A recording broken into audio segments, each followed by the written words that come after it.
Yo, what is up, people? Welcome back to the No Gimmicks podcast here on the DFPN. We're coming off a good weekend, good couple days here so far in the week. Thanksgiving is upon us. If you celebrate that thing, so everybody's going to be cooking, spending time with family. Hope y'all enjoy it. That's for us.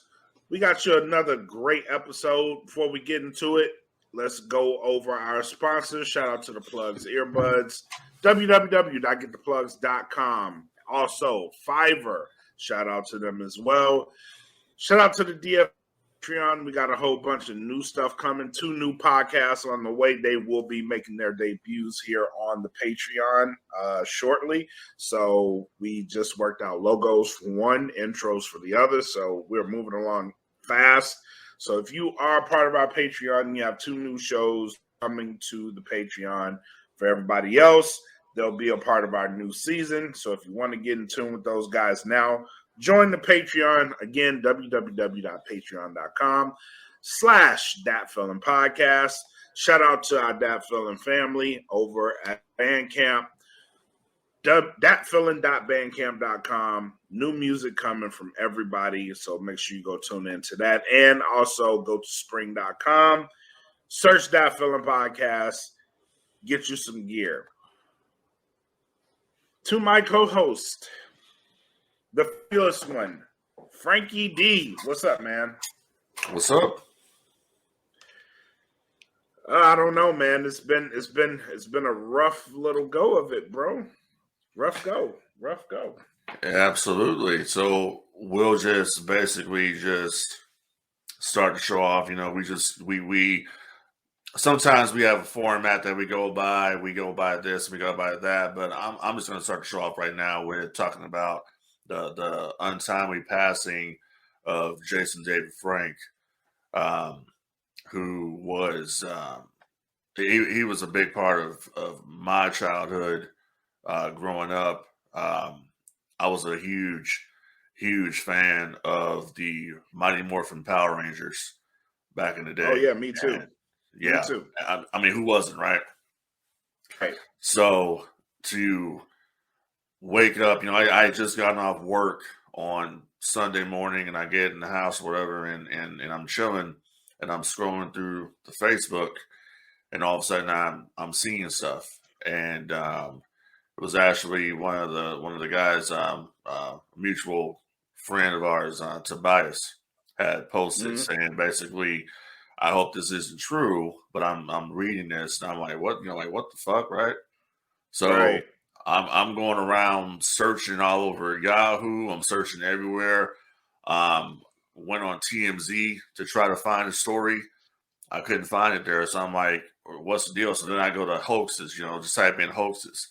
And some people were like, oh, this is a hoax right now and all of that. But at the same time, like, okay, if this isn't true, then how come we're not hearing anything from the family? How come Jason Frank hasn't come up and said, hey, this isn't true of what's going down here? You know, and then I'm starting to hear other things. I'm starting to hear that it was a possible suicide that happened here and all of it. So we didn't know anything. It wasn't even confirmed yet until later on when it was starting to get confirmed. Now, a family rep came out and said, hey, this is what happened.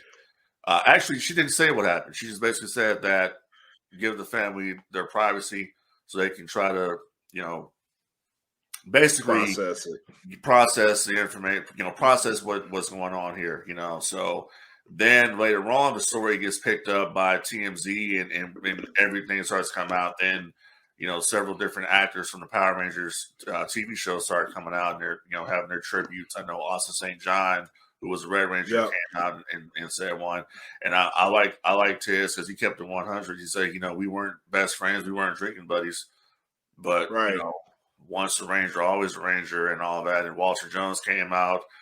David Yost, who was the Blue Ranger, came out as well. Amy Jo Johnson, man, her video was heartbreaking. Just seeing her and she, you know, breaking down and all that. So It's affecting a lot of different people. It's affecting a lot of people, Yeah. and it's crazy because you would never knew the guy was going through a bunch of bullshit Right. until you read about what's actually going on here, and the fact that he was going through a divorce. And apparently, I don't know if you heard this or not, but apparently he got served divorce papers back in August or July at a Comic-Con. Wow. Right. Wow. He was signing autographs or something at a Comic-Con, and somebody comes up there and serves him divorce papers. Had a lot of shit going on, bro. Wow. No, I didn't hear about that, but yeah, and people like that, him, Robin Williams, like, and they live to entertain people, and yeah, they seem happy, and you don't know what everybody's going. You don't know what anybody's going through, really, but this one came out of left field. Just like it felt like Williams. Like this one, just I didn't know. I wouldn't have thought. Yeah, and then the stories come out now. I'm not sure if you know this or not, but the stories actually come out, kind of like a timeline of events that led up to it. And what was reported so far is that I guess him and his wife had agreed to meet up at a hotel here in Texas. He lived in Houston. And they met up. They had separate rooms. I guess they were going to talk and try to salvage this. People don't understand that they were married for almost 20 years. Okay. Yeah, so, that's a long time. That's a long time. So yeah, I'm assuming they were going to try to salvage this marriage, try to salvage it. But apparently they got into an argument. It got the argument got so heated to the point where hotel staff had to come and calm it down and set the peace. So she had her room, he had his room, he went back to his room. Somehow later on, I don't know if he texted her or something, but she ends up back in his room and they get into another heated argument about whatever. I don't know what it was. We'll never know. They get into another heated argument and then he locks her out of the room. At this point, she calls the police because this was around 5 o'clock in the morning. She calls the police and says that she's concerned for his safety, that she's concerned he might do something to himself. So the police get to the hotel. They try to make contact with Frank, and he's not responsive to the door. They have the management open the door, let him in, and they found him on the floor. He had hung himself in the bathroom. Damn. Yeah. Damn. That's heavy. That's some heavy shit, man. Yeah. And I just think like that's a sad end. That is a really sad end for someone who brought so many people so much joy. Because I'll tell you something. To be that age when Power Rangers came out, to where I can appreciate it and suspend my belief, and just for a minute, like just watch this shit. It was amazing. This was an amazing time, man. It really was an amazing time. Like you haven't experienced the joy of childhood until you see the Green Ranger fucking up the other Power Rangers. That's what it was. That's what it was. That's what it was. Yep. Bro, soon as he jumped in there, I was like, oh, he about to get him the business. And he did. Yeah. Had Megazord head on fire. Like, bro, this was awesome. He is the only person in Power Ranger history to have Megazord called on him while he was still small. Like, he didn't have to get into his own Megazord, bro. Like, he didn't have to get into Dragon Zord. Right. It was like, no, we need Megazord right now because this dude is a problem.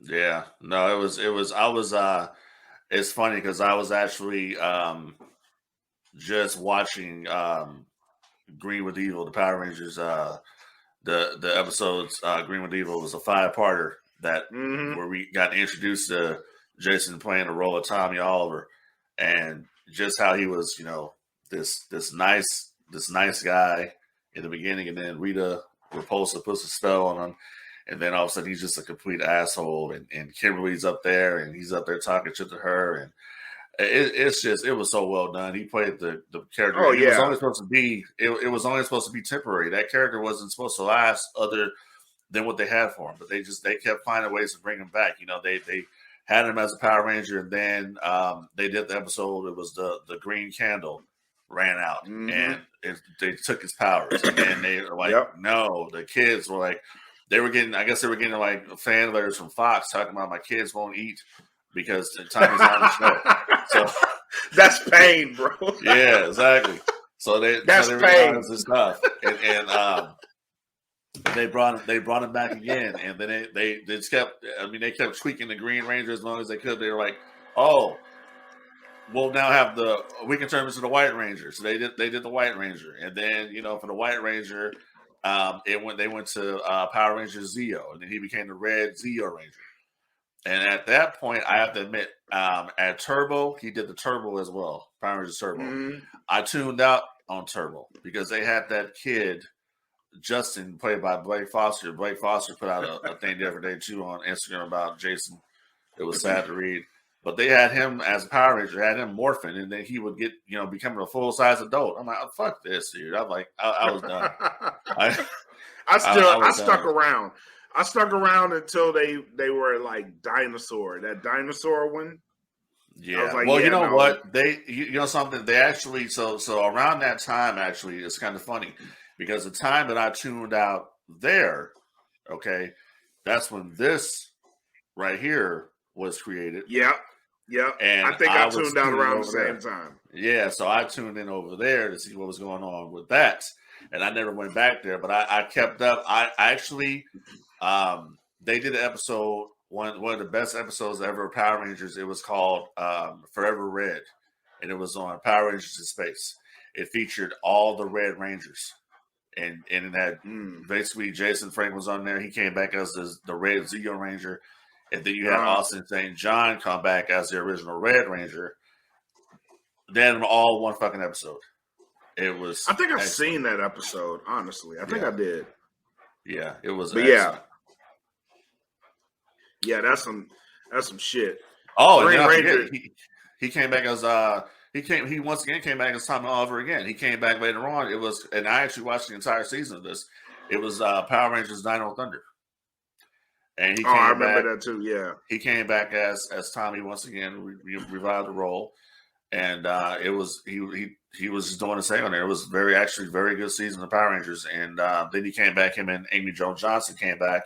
Recently in 2017, they had a cameo at the end of the Power Rangers movie where they teased Tommy Oliver, the Green Ranger, if they hadn't done a sequel. So yeah. And I hope they come out with that movie just in tribute to him, if anything, because. I was actually looking forward to a sequel to that movie. It actually wasn't a bad movie. It wasn't a great movie, but it wasn't a great movie. It wasn't bad. Right. Yeah, it wasn't a bad movie. So I was like, okay, I'll give the sequel a shot. Like, and they're bringing a Green Ranger out. Hell yeah, I'll give this. Oh, they popped. People saw that. That was a pop. Yeah, and it was a pop. Yeah. It was a pop showing you basically just how much that character meant. It's kind of like how like you say the name WrestleMania sells WrestleMania. Well, the name Tommy Oliver, the Green Ranger sells Power Rangers. Absolutely. Yeah. Hell yeah, that is very much true. Yeah, just the fact that like when I heard he passed, I was like, man, that's fucked up. And then immediately the memories started coming in, like watching it and then going outside to try to mimic this shit. Somebody got to play the putty. It ain't gonna be me. Yep. We did. I had all the toys. Fucking had the power. They had some Power Ranger gloves back in the day. I got those. I got when he became the White Ranger. I got the Saba sword, the damn sword that used to talk. I had that shit. Never could get my hands on a dragon dagger, but I'm working on that now. to get one of those. And a personal story for me. So we got the big Texas Comic-Con out here a few weeks ago, and one of the photo ops that I had was for Jason David Frank. And I got there, but somehow what happened was somehow the information didn't get texted to me as far as showing proof that I got it. So while I'm standing in a line trying to figure this out, it's the person on the PA comes and says, "Hey, last call for Jason David Frank." I'm like, "Okay, I better go," but I don't have any proof of this picture on the phone. So I miss it. That's when I end up going over. At this point, James Jude Courtney is over here, so I wouldn't get my picture with him. He was cool. Come back out, and I'm like, "Where the hell is Jason Frank at?" So he had actually, was going back to his booth at this point. His booth had fucking just people, dude. And I talked to a security guy, explained to him my situation. He was like, "Well, you go up there, he'll probably just take the picture, honor it or whatever." Then I'm hearing a different story. Oh, this might be a price difference. I'm like, well, I'm already tired, bro, because we were in traffic for like 2 or 3 hours to even get in this bitch. So I'm out. I'm ready to go. So I'm like, I'll do it tomorrow. So make a long story short, I didn't get a chance to meet him like I wanted to. So a friend, I actually had this photo op that I had upgraded because I was going to do Halloween Kills, which was to meet James Jude Courtney and Michael Anthony Hall. I couldn't do it as I was intending on going. I was going to go to work the next day, so I couldn't make it. I passed it on to them, and they used it for something else. But then what happened is they actually went up there and got me an early birthday. They actually got me a birthday present was they went up there and met Jason David Frank, and he told Jason Frank about me and told him how I came up here yesterday to meet him, and I had missed him. And he was like, "Yeah, I think he's at work right now. Well, does he have video chat? Does he have all this?" That's what Jason was asking. And he goes, "I don't know." But the woman that represents the comment, we don't do that. We don't do phone calls, we don't do video calls and all that stuff. And Jason says, "I do." So he says, "Get him on the phone." So dude. So the friend calls me and says, "Hey, D," he's like, "I got somebody on the phone wants to talk to you. It's Jason David Frank." So I'm like, "Holy shit!" So I'm on the phone talking to the guy, right? So he's cool as shit, talking to me about the movie he has coming out called I think it's called The Legend of the Dragon or something like that. And he basically told me he appreciated me as being a fan of his for all these years and keeping up with him and all that. And he was really cool. And that's what he did for me. And then he gave me an autograph picture on there, put on there to Frank D and all that and whatever. And I got that over here. So that's my Jason David Frank experience. Like, dude took his time out and called me and all that and spoke to me and gave me an autograph and all that stuff. And that's just the kind of guy he was, man. He told basically the girl was like, "Oh, we don't do that." He says, "I do that." So basically, fuck you. That's legendary. Yeah. I do yeah. So that's something that I will never forget at all. That's something I'm going to carry around with me forever. The fact that he did that for me, and he's awesome. I'm pretty sure. And in hearing stories where people have come up to meet him just to shake his hand and say, he was like, "Oh, you're here for an autograph or picture?" And somebody says, "I don't have any money. I'm sorry, I don't have any money." He's like, "Oh, don't worry about that. And we'll sign an autograph for him for free and take a picture of him for free." That's the kind of guy that he was. I've actually seen him do that at he did it at actually I saw him, what year was this? 2018. We went to LA Comic-Con and it was him and the original Black Ranger. They were both there. And he was doing that. But me, I'm the type of person, like, I spoke to him, I was like, "Hey, what's up?"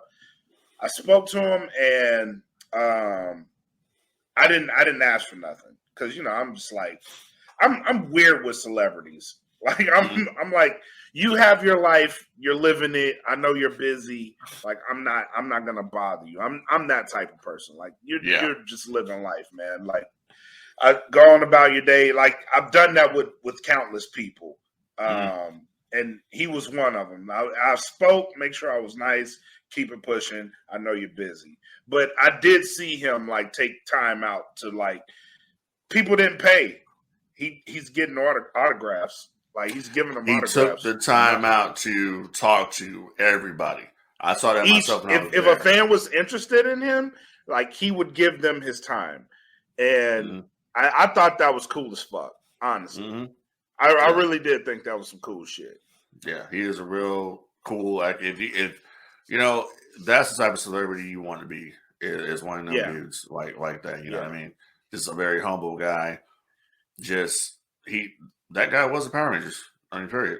He was the only one. He's the one who's appeared in most episodes ever of the Power Rangers, and inspired not only the Power Rangers. He just inspired people to get into martial arts because he was a real martial arts. You know. Yeah. So he definitely will be missed. That's funny. Cause not even thinking about it, some shit I did. Like me when Tiana was a baby. Like I used to make the Tommy sounds like when he's in the Rangers and he's battling people. Yeah. Like me and her would play fight and I would make them sound like thinking about shit like that. Like and she copied me and Con be like, what the fuck is wrong with you two? Like and it's funny because thinking about it now, I'm like, that's hilarious. But yeah, definitely going to be missed. Thank you for shining your.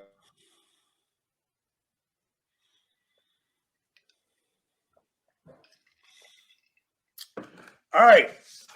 You might want to repeat what you just said because you're froze there, partner. Did I really? I said thank you for shining your light. Rest easy, and thank you for the memories. Absolutely. Yep. And it'll always be there. Everything he's done, it'll always be. That's the beautiful thing, really, honestly, about streaming, is that you can watch the Power Rangers pretty much. They have the first seasons on Netflix, but YouTube has every episode ever of the Power Rangers up there. Yeah. So if you want to watch the Power Rangers, if you just want to escape the bullshit and just want to go back in time and suspend your disbelief, then that's the show to do it. I even have to. I watch it now, and I can even see. Yeah, that's the Japanese Zion Rangers over there, and I dig it. Yeah, me too. All right, man. This week in wrestling history, we normally do on this day, but so much stuff happened yesterday, today, and tomorrow. So this is a pretty big week in history. Starting with November the 23rd, actually November 22nd, 1990. Survivor Series with the debut of one of the, actually, I'm just going to call it the most iconic figure in WWF/E history, The Undertaker.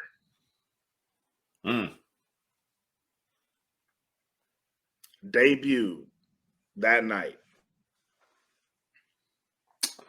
He sure did. Came out with Brother Love. Yep. And who knew? Look at the size of that ham hock. Right. Check out those drumsticks, baby. Yeah. I remember that. I watch that pay-per-view every now and again. So I definitely remember just people didn't know what to think of it, especially if you were a diehard fan at that time and you were watching WCW, you would have saw him on there as Mean Mark. So to see him come back and he's going to be this zombie type character, it was something new. It was something different. Something they probably would have done in Memphis. So it definitely worked. And who would have thought that him coming into Survivor Series in 1990 and basically as the mystery man for Ted DiBiase's team, who would have thought and known that would spawn his career to what it is today? I'm sure as hell would have thought that. I would have thought, honestly, something like that would have been a flash in the pan.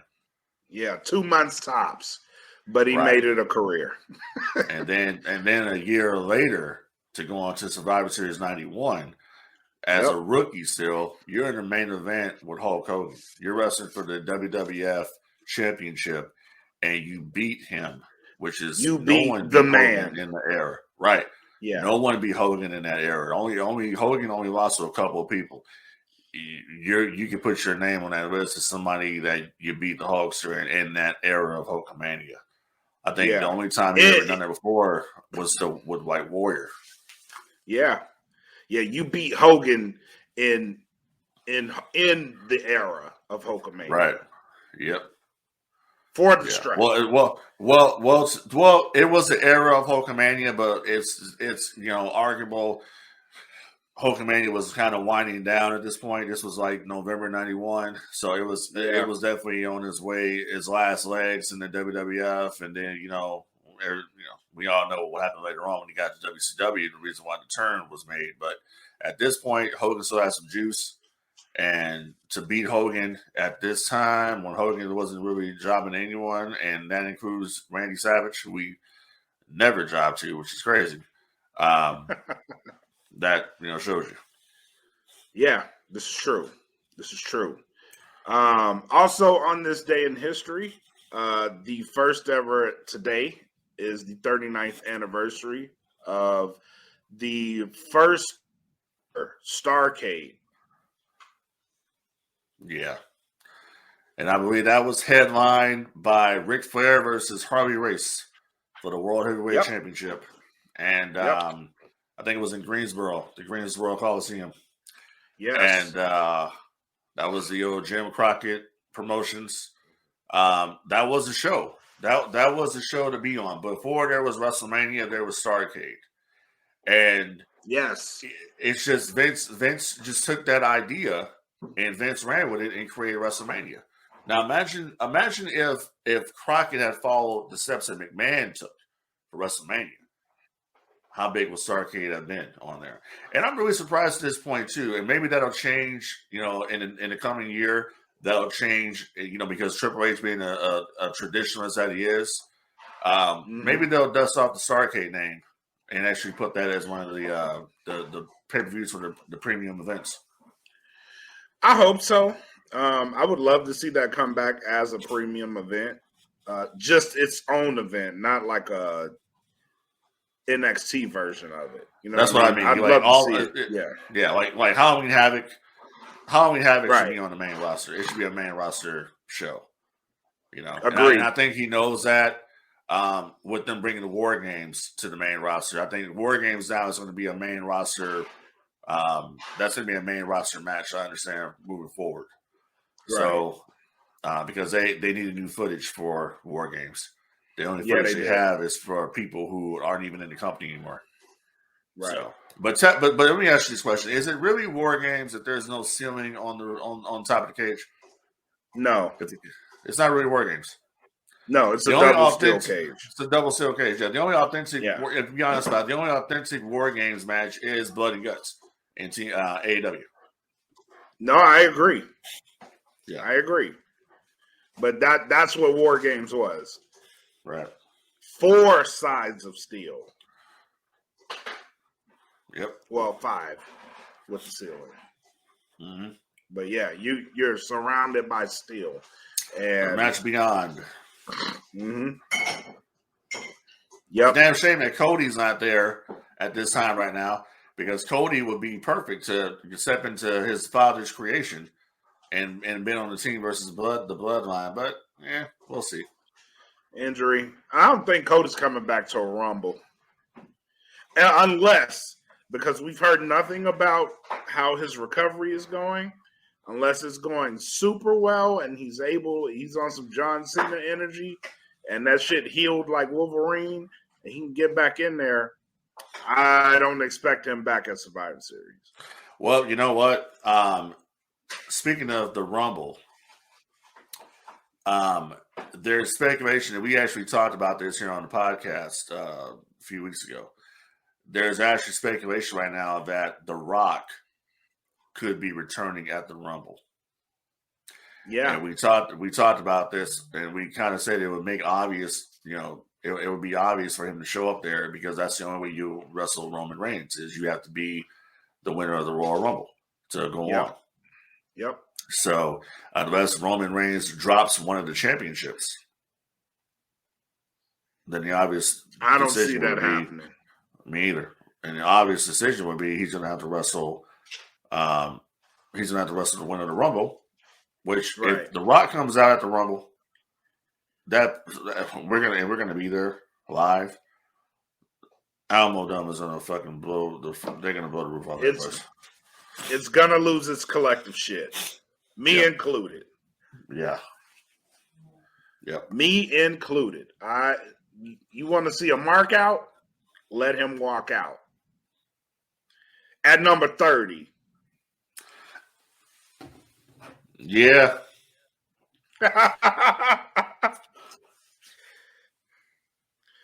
Unless number 30, put them in there like 25, like 19 or so, something like that. Don't put them in there early.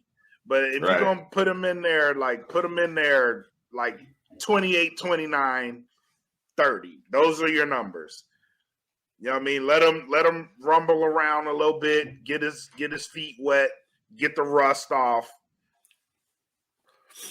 and win. And then now we're on the road to WrestleMania. So I agree. And that's the only way to me. That's the only way they're gonna be able to do it. Oh yeah, yeah.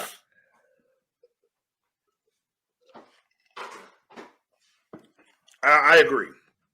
This will be the only way you can do that. Yep. So, yeah. Very nice this weekend. What? You, sir, I was going to tell you, that's a very nice this week in history. But let's get down to the reality of wrestling right now. No gimmick and fish, intended on Booker T. But so you got your comments here about AEW. So I'm going to go ahead and let you handle the next segment of the show. I'm just going to sit back and I'll chime in when I want to chime in. But you're the person that's keeping up with it, and you're the you watched the what do they call it, Dino Meat? You watched it, so you're right ahead. Well, let's go Full Gear first. So, Full Gear, overall decent pay-per-view. We had MJF finally winning the AEW World Championship belt. Jamie Hayter winning the AEW Women's interim at that time championship belt. The Elite returned and lost to Death Triangle. Ricky Starks and what is his name? They had a great match. I want to call him Lance Hoyt, but Lance Archer. They had a very good match. The TNT title swapped hands. Wardlow is no longer the TNT champion. That match was a banger. It was him, Samoa Joe, and Powerhouse Hobbs. I was rooting for Powerhouse Hobbs, but it made sense to me that Samoa Joe walked out. I wasn't mad at the result. I wouldn't have been mad either way, but I think that was a very good match. Match of the night.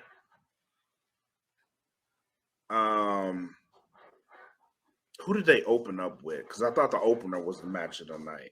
Whoever they opened up with was match of the night. Can't remember who it was, but wasn't it the Acclaimed versus Swerve and Our Glory? No, that was later. Later. But that was also a very good match. Keith Lee walking away from Swerve. That was a good match. That actually was a very good match. Even Nyla Rose versus Jade Cargill was a good match. There was no bad match on this. Wasn't the first match the 4-way for the ROH championship? Yes. Okay. Yes. And that was my match of the night, because that was a good match. The crowd was hot for it. And the only thing and I sympathize with the crowd on this. This was a long pay-per-view because by the time they got to Swerve and Keith Lee versus the Acclaim, you could tell the crowd had gotten tired because they're on the East Coast. This already started late. And by this time, I think it was like 11 o'clock and you still had pay-per-view to go. But these were all good matches too. So they stayed in it, but they weren't as lively towards the end as they were in the beginning. They stayed in the matches though. Yeah, that's the problem that I've talked about before. I can't. Yeah, I know. Wrong ass shit. I know, and just knowing, but in my head, and even me in my head, I'm like, damn, this is a long ass pay per view. It is a long pay per view, but we still got great matches coming, and I think that's how the crowd felt, and you can kind of sense that, like. Damn, this shit's long, but these matches have been fire, and we still got more matches to come. So by the time they did Paige, Saraya versus Britt Baker, great match. The crowd at the end of that match was like, okay, we're tired, dude. Like, we're tired. Let's get through these matches. We'll stay here. We'll cheer y'all on, but let's get through this shit. And they popped for MJF. Like they came back alive when he came out. And that made that match great because that was a good match. And then they had Regal turning on Jon Moxley. Very, very well thought out. And then MJF at the media scrum, which I'm like, why are we still having these? He gave me a reason to like them again.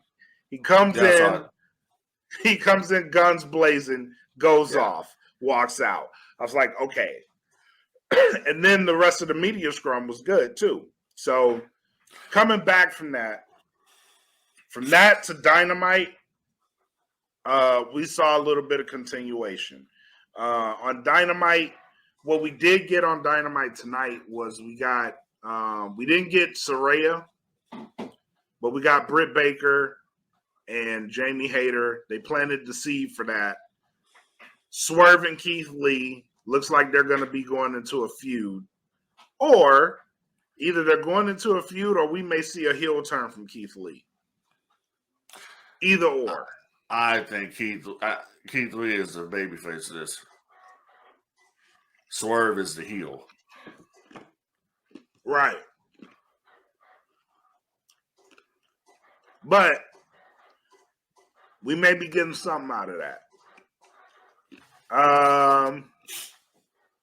Like I mentioned, Thunder Rosa was stripped of the AEW Women's title, and Jamie Hayter is officially the AEW Women's Champion, no interim attached, which sucks for Toni Storm. But it was time. It was time.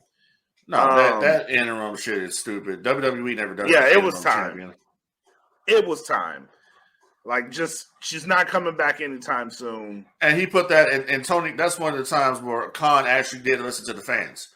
Because the fans were telling them, we're tired of this interim championship shit. He was like, I think it's a good idea. No, dude, it's not. It's stupid, all right? It's dumb. I'm glad he finally did something with it. And actually put the belt on Hayter, and Toni Storm she'll probably go into a feud now, maybe so with Jade for the TBS championship or something like that. Something like that. But the feud is going to be Jade Cargill. The feud actually is going to be Hayter versus Britt Baker. That's going to be one where that's the feud. They're going to cheer the shit out of Jamie Hayter. Jamie Hayter is going to probably end up being the biggest babyface female they have on the roster when it's all said and done. Because Britt Baker has heat. She has the heat of she just has that. She has that heat about her. Like in certain areas, Britt Baker is real over. In other areas, she's a real heel bitch, and that's what I like. Yeah, and I agree with you. And I think that's going to be the feud to watch. But with this, AEW's women's division is starting to seem kind of stacked, bro. Like, for real. So you Well, got Madison Rain's Jay. there. Yeah, well, yeah. Well, she's there helping out with the women's division. Yeah. So, that makes sense. Yeah. It's starting to seem a little stacked. So you got Saraya, you got Britt, you got Jamie Hayter, you got Jay Cargill, and then you have I don't want to call her Ember Moon, but Athena, she just turned heel. Athena, yeah. She just turned heel. Yeah. I love that heel turn. Love it. I love it. And then you got some up and comers in there too. So it's a pretty good time right now in the women's division. Yeah, they got they got Kiera Hogan is there, and you have the woman I think they should be pushing. I think she's hurt right now, but we'll see when she comes back. Abaddon, yeah, I think she is injured. And then you got Chris Statlander coming back. Yeah. So yeah. It's a pretty good division right now. So kind of excited to see what they do with it.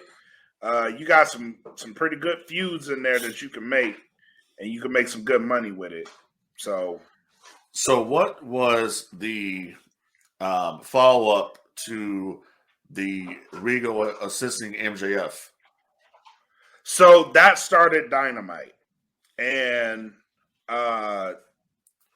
Moxley came out, called him out, and was gonna beat him up, and Bryan Danielson saved him. So he was like, he pleaded with Moxley. He was like, please don't. The man's got a bad neck. He's got some bleeding on the brain also.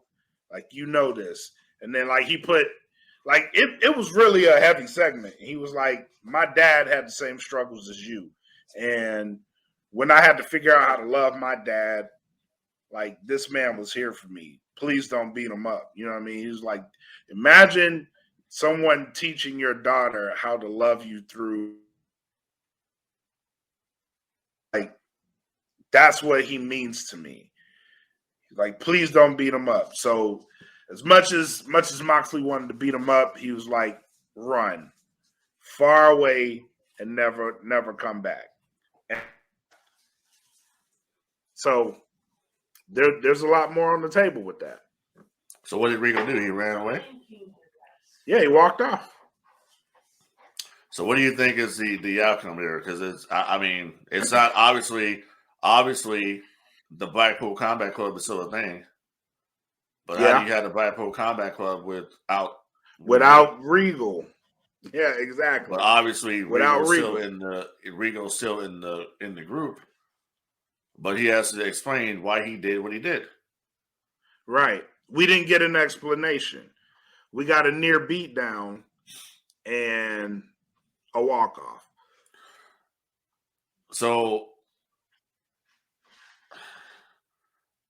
there's so many money matches on the table there. MJF, Danielson, MJF, Moxley again, MJF, Castagnoli. I can't see MJF being aligned with the Combat Club. No, so, I don't think he will be, and I don't think Regal will be, and I think it's probably Regal destroying them himself. Is what I think is going. Utterly makes no sense.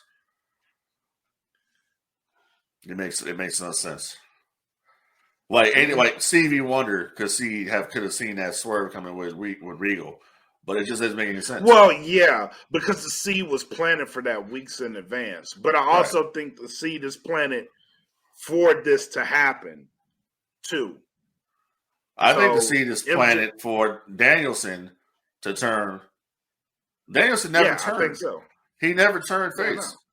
So, I know. And Danielson is still coming out the heel ramp. He never turned. So I think that Danielson's going to be the one that's going to turn. I think we're going to see Moxley Danielson all over again. Yeah. I think it's going to be the Blackpool Combat Club, but I think they're going to be heels. I think they're all going to turn on Moxley. Yeah, I could see that. And I honestly think MJF is going to be in the Combat Club.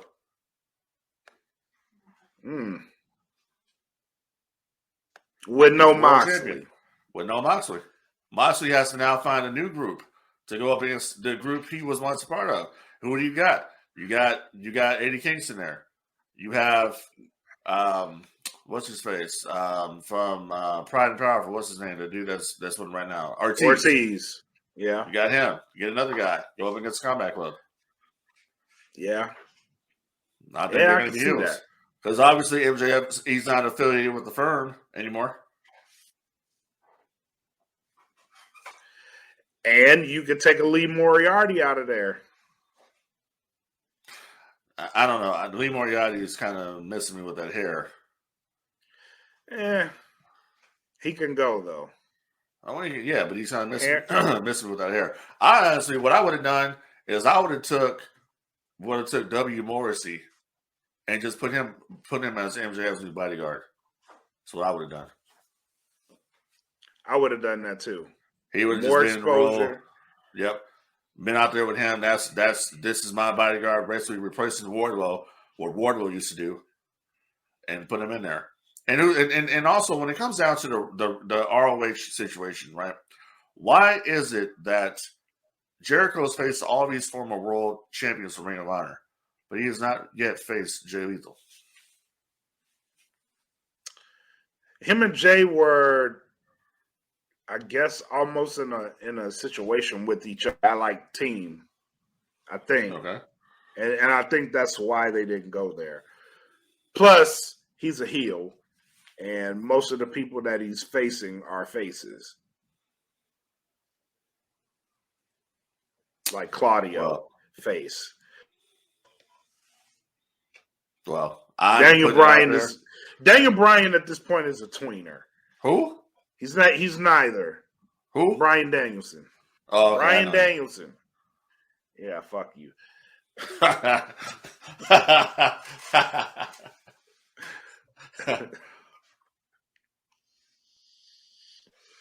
But he's a tweener. So until he commits to turning on Moxley, I have him as a tweener. So he never turned babyface. He hasn't fully committed to being a heel either. I guess we'll see. But I think that's where they're going with the story. I think that's why you saved Regal. Maybe.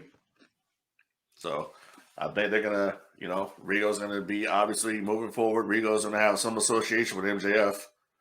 And so as a Combat Club, they're going to listen to Regal. Yeah. You don't need Moxley. Moxley can be on his own. Moxley can go on his vacation you want to go on now. You can actually confuse Bryan Danielson with MJF if you want to now. I could see this happening. And simply because you said the vacation. I could see Bryan Danielson turning on him and injuring him to where he's out. Yeah. I could see that. And then you bring him back. I can see that. And then you bring him back. You feed him with Moxley, or feed him with Danielson. You feed him with the Combat Club. Yeah, I could see that. Now, yeah, cool. All right, man. Final thoughts. What you got? Final thoughts is that we were all wrong about Austin Theory. You are right. We need to touch on that. Yeah, you are right. Yeah, I'm digging this version of Austin Theory, the rugged version. No longer taking selfies and doing that stupid shit. Triple H has transformed this guy and says, "Okay, we're going to drop everything you were doing because I think it sucks and it just doesn't work. And we're going to do this. And we're going to do this, and this is working out fabulous." Got my thumbs up. So we were wrong on that. We were very wrong on that. So I'm digging it. Digging that. Still not digging Dominic Mysterio. What? I like Not Dom. digging it. Not digging it. I like Dom. I'm not digging it, and it was a joke. He's out there beating Shelton Benjamin a few weeks ago. No. No. I'm digging that. I think I didn't like that he he beat is the Sheldon, weakest link. He is the weakest link in the Judgment Day. So But as long as look at they're, this, I though. like the Judgment. I like the Judgment Day, but as long as they have him in the Judgment Day, it don't work. It was a mediocre faction. But listen real quick. In every group, the weakest link has always come out on top first. What group are you talking about? And look at the Shield. Who is the weakest link in the Shield? That was Roman. You thought Roman was? I thought it was Seth, and he came out on top first. It was Roman. Roman didn't have the wrestling abilities of Seth Rollins. He had the promo ability of a Dean Ambrose. But he had the look. He had the look. But how long did it take for him to get that push? To where people probably accepted it. It took him a minute, exactly.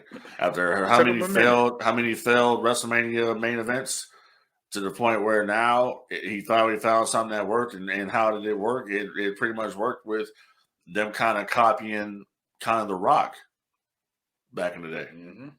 Is how it worked. So Dominic Mysterio is not on that level. He doesn't have any charisma.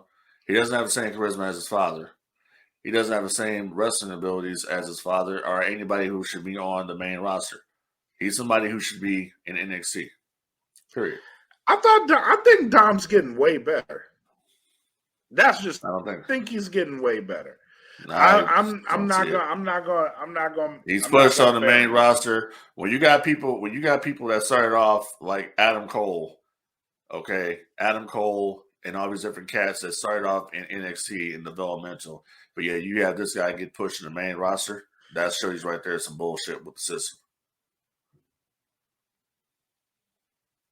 Now tell me that was by association, okay. And we've made exceptions for people in the past. Okay, well then they need to make the exception for him and send his ass to NXT.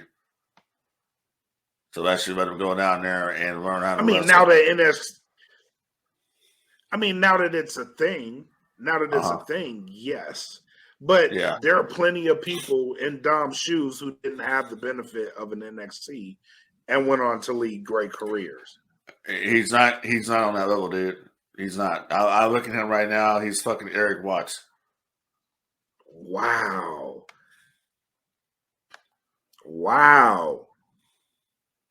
Except Eric Watts. I don't think so. Eric Watts and Ashley Russell. I don't think so. I think Dom is holding his own. This is just me. So. Yeah, I think he's holding his own, and I think he's starting to step out on his confidence. This is just me watching it. I'd like to see them go. I'd like to see 1 week when he's out there cutting a promo and they're not piping in the WWE Thunderdome. So let's see the no reaction he's getting. That comes with time. Roman Reigns wasn't the greatest promo guy, and now he cuts awesome promos. We've seen that. Roman Reigns is the WWE champion. I'm not talking about Roman Reigns. Yeah, but there was a time. Dominic Mysterio. There was a time when Roman Reigns was not a champion, and Roman Reigns wasn't great on promos. There was a time. And what did Dom's you do? Time will come. What did you do with somebody who's not great on promos? You gave him a manager. You gave him a mouthpiece. That mouthpiece was Paul Heyman. Yeah. His mouthpiece just happens to be Rhea Ripley. No. Yeah, he not his manager, but as far as the story goes, well, he leans a lot on her. We're gonna agree to disagree on this one because I just don't see shit. I don't, and I haven't seen anything since he got there. We'll have to agree to disagree because I think sure will. I think he's stepping out, I think it's all covered up. I think it's all covered up by the WWE Thunderdome, and I guarantee you, in about a year or two, his ass probably won't even be there. Wow! He'll go the same route. He'll go the same route as Ted DiBiase Jr. when they thought he was going to be the next big thing too. Wow. I think you're wrong. That's I don't know, dude. That shit with Shelton Benjamin really upset me. I know it upset me too. I hated seeing him beat Shelton Benjamin. But there's no fucking sense. In the gist of things, A, it helped him. B, Shelton Benjamin made him look good in that match. And C, he benefited. Well, that's what you do. That's exactly what you do. You're out. That's the whole point of wrestling, is you're out there to make your opponent look better than they can make themselves. And Shelton did a wonderful job getting him over. He did a wonderful job. Yeah, well, I think, like I said, the dude should have been in NXT. That's just my opinion. He should have been down in NXT. There's plenty of cats down in NXT right now that could use. There's a cat right now in NXT that could have his spot right now on the roster. You're talking about Carmelo Hayes. You damn right I am. Carmelo Hayes deserves to be on the main roster. You damn right he does. That's a whole nother show. He deserves to be on the main roster. Yeah, but you got him up here. You got him up here. Game. You got this guy here who's basically holding the spot because his last name is Mysterio. Well, it's not really Mysterio, but you know what I'm saying. Of who his dad is. And he's holding the fucking spot. Meanwhile, you got Carmelo Hayes on there who's been killing it in NXT because he got there. All right, so let me ask you this question. If Nick Hogan had decided to follow in Hogan's footsteps and actually became a wrestler, sports entertainer, and he sucked ass, I would be saying the same fucking thing. Okay, point taken. But he goes to NXT, learns the craft, gets good really fast. Yes. Right? Yes. Goes to the main roster, no problem. Right? Okay. There's no problem there. No. Okay. Because he paid his dues in NXT. He didn't pay his dues. Who's to say he's not paying his dues right now? Oh, really? What? Oh, yeah. Pay your dues on the main roster, kid. Maybe he is. You don't know that. The man may be paying. He might not be paying the dues as in putting the time in and going through the development. He may not be doing that, but he could be paying his dues in other ways. He's not a straight up top star right now. He's not. But I think for where he is on the card, he's actually holding his weight. That's just me looking at it. That's absolutely, and that's where we here on No Gimmicks we will agree to disagree because I just don't agree with that statement. I think that you got people like Carmelo Hayes down in NXT that have been killing it, and he's stuck down in fucking NXT. You got this guy up here who's up there because his fucking dad's Rey Mysterio, and let's be honest about it, he will never hold a candle to the career Rey had. Never, ever, ever. Those are big shoes to fill. Those are humongous shoes to fill. Just like I said, if Nick Hogan had got into the business, it would be humongous shoes for him to fill because you got to do everything better than Hogan did. You know, the only person that can be in those shoes, that can step up to the plate, that can be like sort of like a lineage and say, you know what, I did something, you know, on the same caliber of my father. That's probably Charlotte Flair. No, Charlotte Flair is better than Ric Flair. Show me where she's drawn more money than her daddy. Money. I'm talking about the way the business used to be before this guaranteed downside guarantee shit. I'm talking about when you had to be a wrestler like Rick did, where you drew simply on the house. How much the house made is how much you got paid. Not this shit here where everybody has a contract and it's a guarantee. No, I'm talking about when they used to have to go and they used to have to put asses in the seats. When Rick was carrying companies on his back. You feel what I'm saying? So it's not the same thing, dude. Yeah, it is. No, it's not. Yeah, it is. Yes, it is. It definitely is. And honestly, I give Charlotte a leg up on that. Have you ever been behind the scenes of a wrestling company to actually know how it is to actually say that right now? No, but I'm telling you. So how is it the same thing? Because it's not. What Charlotte Flair has done for the women's division not only in WWE, but all of cross wrestling, is leaps and bounds, dude. Leaps and bounds. She is the face of that shit. The face. So if she was the face of it, then who the fuck were Trish Stratus and Jazz and Victoria and all the rest of it and Gail Kim? Who the fuck were they? If she surpassed what they did? I'm telling you, Charlotte Flair. She's the face. Is the face of women's wrestling right now. Nope. She's not. The face of women's wrestling right now is Bianca Belair and Becky Lynch. They're the faces of women's wrestling right now. That's because Charlotte isn't there. When Charlotte was there, Bianca and Charlotte Becky was were the the face. faces. They were the faces. Charlotte's not even, and I said a minute ago, I said Charlotte has will be close to filling her father's footsteps. You said she was better than Rick. My point. Rick will tell you she's better than him. Ric Flair will tell you Charlotte Flair is better. Ric Flair will also tell you that tomorrow he didn't like Bret Hart, and then I like them next week.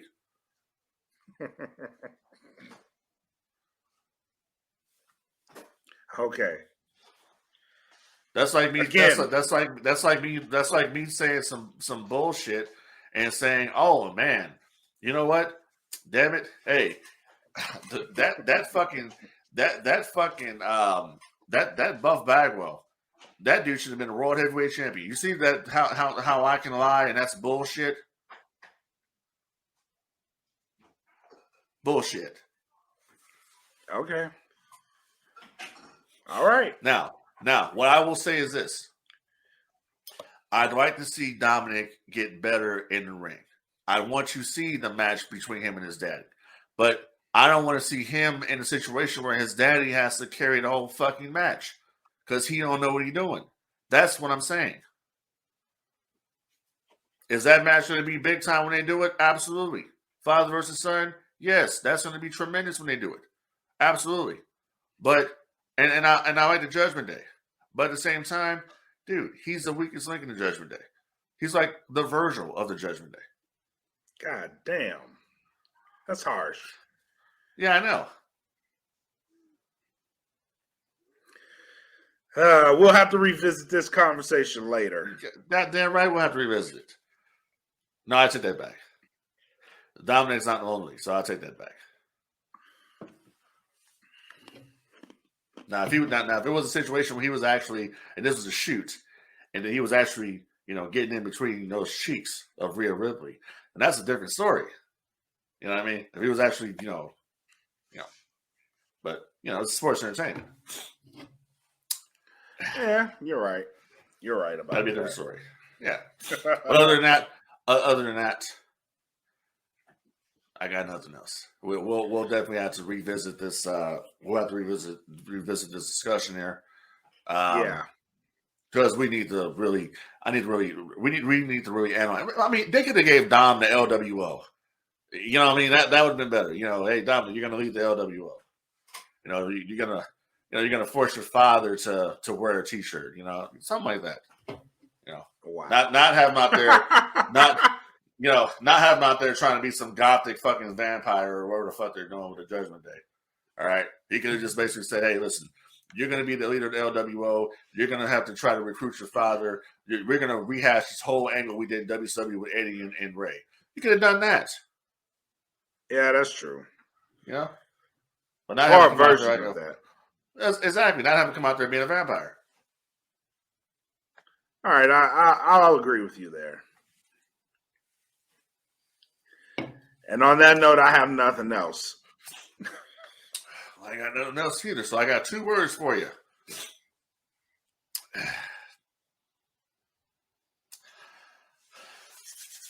Never mind. Those are the 2 words you had? Oh, man. So you going to hit your catchphrase? people, it's cold outside, right? We're going through about to hit winter and all that in a little while, and it's raining outside. It's cold. Help control the pet population out there. Have your pet spayed or neutered, and if you don't want if you think it's a good idea to, Mary, let's go to the pound tomorrow. Let's go pick out a dog for Christmas. Let's get one. Yeah, let's do that. And you go in there and get a little puppy, and he looks all nice and whoop-de-whoop and all that. And then, I'm tired of that damn dog out there with his noise and shitting all over the floor. I want to get rid of it. Well, I don't want to take it back to the pound. Oh, don't worry about that. We'll just dump it in the neighborhood somewhere and get rid of it. You ought to be dragged into jail by your balls when you do that shit. Right by the balls. By the balls. So here's the deal. Help control the pet population. Have your pets spayed or fucking neutered, or don't get them at all. How about that? And that's the end of it. Exactly. That's exactly. Couldn't have said it better myself. So, for Frank D, for Black Mac, for No Gimmicks, for DFPN, thank y'all for tuning in. Come back in next time. Till then, peace.